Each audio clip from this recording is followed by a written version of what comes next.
petite introduction, une présentation de Domaine La Roche pour ceux qui ne connaissent pas. C'est situé sur Chavy, à 90 hectares en propriété, dont 6 hectares en grand cru et 21 hectares en premier cru. Une activité négoce aussi sur les premiers crus sélection, Chablis et Petit Chablis.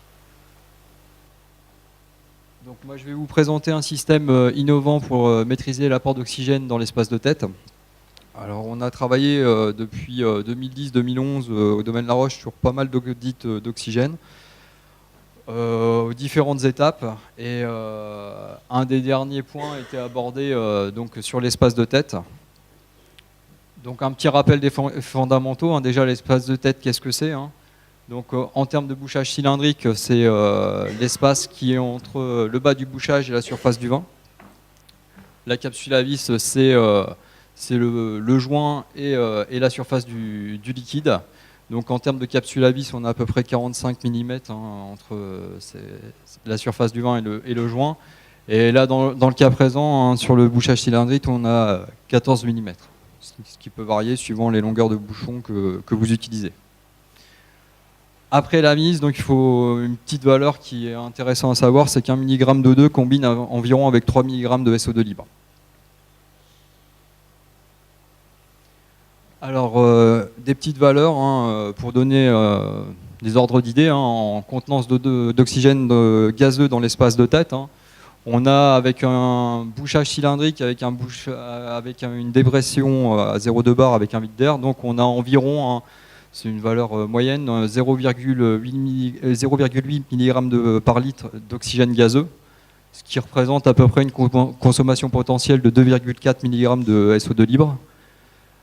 Dans le cas d'un bouchage cylindrique avec une absence de vide d'air ou un problème sur la pompe à vide, on peut se retrouver avec des valeurs de 2 mg par litre. Ça peut même aller un petit peu plus au-dessus. Et donc ce qui représente une consommation potentielle de 6 mg par litre de soufre libre. Et en termes de bouchage vis, c'est environ 4 mg par litre de présence d'oxygène gazeux sur l'espace de tête. Ça peut même aller jusqu'à 4,5. Et donc ce qui représente une consommation potentielle de 12 mg de soufre libre, donc ce qui reste quand même très très important. Donc l'important c'est quand même de maîtriser cet apport d'oxygène dans l'espace de tête. Donc on a travaillé sur cet espace de tête sur différents types de systèmes. On a essayé l'inertage à l'azote liquide, l'inertage à gazeux aussi, à l'azote gazeux et d'autres gaz. On a étudié aussi pas mal de systèmes, hein, et puis on a choisi de travailler avec Jérôme sur le Nomaline. Donc je vais représenter un cas. Le premier cas, c'est le cas des bouteilles avec un bouchage vis, hein, avec un dégarni de 45 mm. Juste un état initial, sans inertage, voilà à peu près une courbe de consommation de soufre. Donc on s'aperçoit qu'on a une forte chute du SO2 libre lors du premier mois avant stabilisation. Hein, donc nous on a décidé justement dans le cadre des bouteilles vis de limiter cette chute. Il fallait qu'on travaille dessus, et donc c'est ce qui a conditionné l'investissement que l'on a fait sur l'inertage. Donc le choix du Nomaline. Alors déjà une petite présentation. Le Nomaline se présente voilà, sous cette forme. Donc un petit appareillage où on peut régler les débits avec un écran tactile et une plaque d'inertage qu'on installe facilement sur la tête de la capsuleuse à vis. Alors pourquoi on a investi sur le Nomaline? Alors déjà c'était une condition importante, c'est qu'on voulait maîtriser l'apport d'oxygène dans l'espace de tête.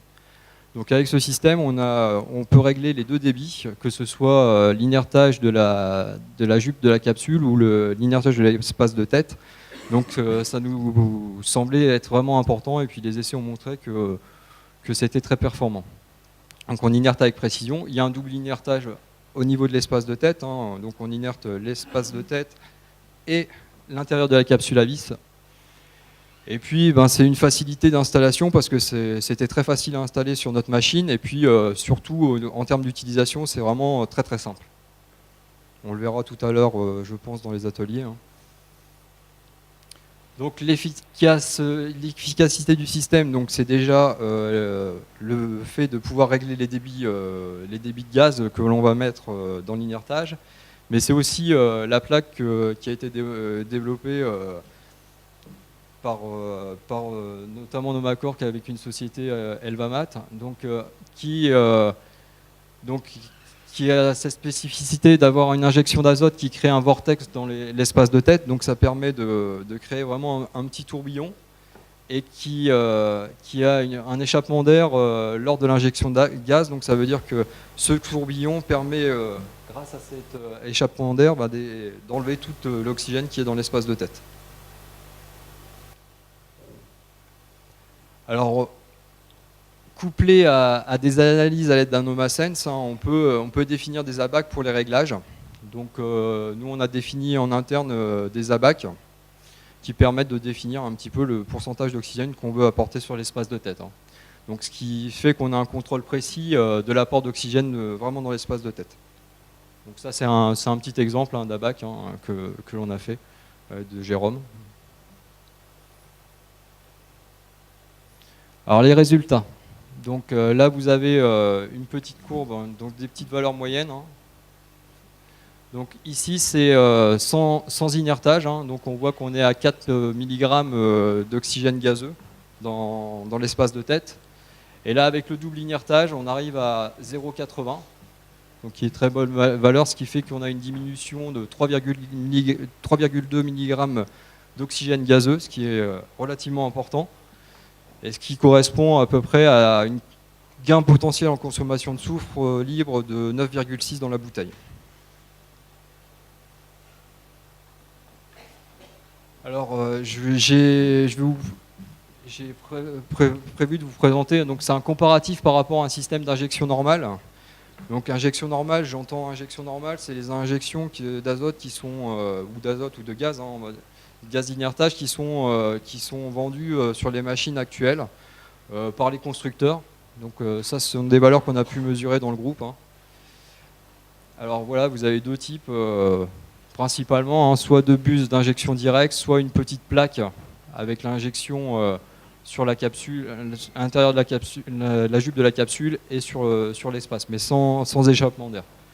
Donc on peut voir une petite variation. Donc l'inertage, ce que j'appelle l'injection normale, on est à 1,70 mg dans l'espace de tête, alors que nous on arrive à descendre à 0,80 avec le NomaLine, ce qui fait un gain quand même pas négligeable de 0,90 mg d'oxygène gazeux dans l'espace de tête. Donc on a le système NomaLine qui est vraiment beaucoup plus efficace. Alors on a fait un suivi de l'oxygène gazeux durant un mois avec inertage, juste pour vous montrer. Donc ce sont des courbes moyennes avec, donc on va le voir ici, donc système de double inertage qui est très efficace, parce qu'on arrive à 0,80. On voit qu'il y a une chute globale au tout début, qui est principalement liée à l'oxygène dissous qui est contenu dans la bouteille. Dans ce cas-là, on était sur un tout petit lot pour faire un essai, donc on avait une valeur à peu près de 1,8 en oxygène dissous, ce qui était très important, mais c'était dû à la taille de l'eau. Puis on voit qu'il y a une stabilisation sur la bouteille au bout de 21 jours. Alors il ne faut pas oublier, on a parlé de capsule à vis, mais il y a le cas des bouchages cylindriques aussi, puisque nous on bouche notamment en bouchage cylindrique tout ce qui est premier cru et grand cru à partir de 2013. Donc c'était important pour nous de travailler sur cet espace de test au niveau des bouchages cylindriques. Alors on a travaillé notamment avec Jean-Baptiste sur une adaptation de la plaque du NomaLine sur notre boucheuse. Donc on l'a réalisé en sortie de vis, juste à la sortie de la vis d'entrée de la boucheuse, donc qui était quand même assez loin de la pompe à vide. Donc on a quand même réussi à avoir des valeurs de 0,52. On a une baisse de à peu près 0,3 mg d'O2 avec un inertage par rapport à un fonctionnement avec la pompe à vide normale. Je vous ai mis donc là ici, c'est dans le cas où on a fait des essais aussi en coupant la pompe à vide et on voit qu'on a une prise de 2,10 mg d'oxygène gazeux. Donc on pense avec Jean-Baptiste qu'on peut avoir de meilleurs résultats, hein, notamment en utilisant une plaque courbe en entrée, juste à l'entrée de la boucheuse, hein, juste pour la mettre dans l'étoile. Hein, je l'ai mise ici. On n'a pas encore fait les essais, on va les faire prochainement, on va dire. Et donc, je te dirai ce que ça donne. Donc les conclusions, hein, donc c'est un système très efficace qui peut être polyvalent, une facilité d'installation et d'utilisation. C'est surtout une régularité parce qu'on s'est aperçu, donc on fait un contrôle régulier, maintenant on est passé en contrôle mensuel. On a vraiment un apport d'oxygène qui est vraiment d'azote, pardon, d'inertage et qui est vraiment régulier, quoi. Les valeurs sont, on a un historique des valeurs et c'est vraiment, vraiment régulier.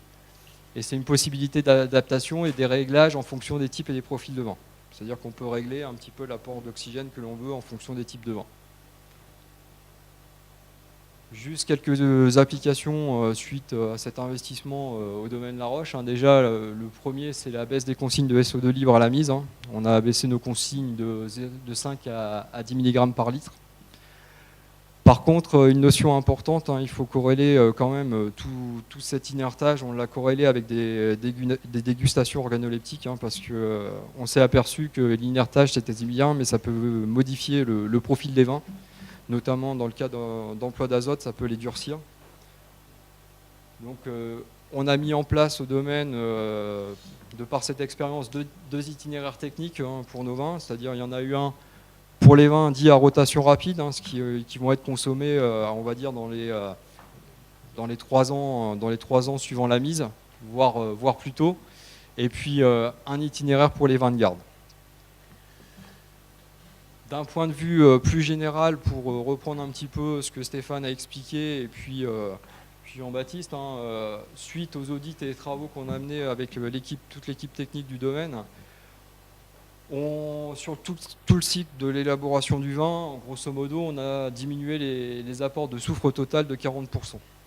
Donc d'où l'important de maîtriser cet oxygène dissous hein, présent à chaque étape du vin. Alors nos objectifs, hein, puisqu'on se fixe toujours des objectifs, hein, c'est diminuer bien sûr les quantités de soufre libre et donc les soufres totaux. Mais il faut aussi garantir la bonne conservation des vins. Hein. Notre objectif, c'est pas de faire des vins sans soufre, hein, mais c'est vraiment d'adapter ces doses de soufre et de les diminuer. Et surtout répondre à la charte de développement durable du groupe, hein, et qui est très important. Et puis aussi, ça serait d'adapter cette consigne, hein, donc, notamment au niveau des soufres libres, en fonction du type de vin et de l'OTR du bouchage. Ce que Stéphane présentait tout à l'heure, il y a quand même des différences. Et c'est vraiment adapté en fonction du type de bouchage, les doses, les consignes de soufre. Donc voilà, on travaille dessus.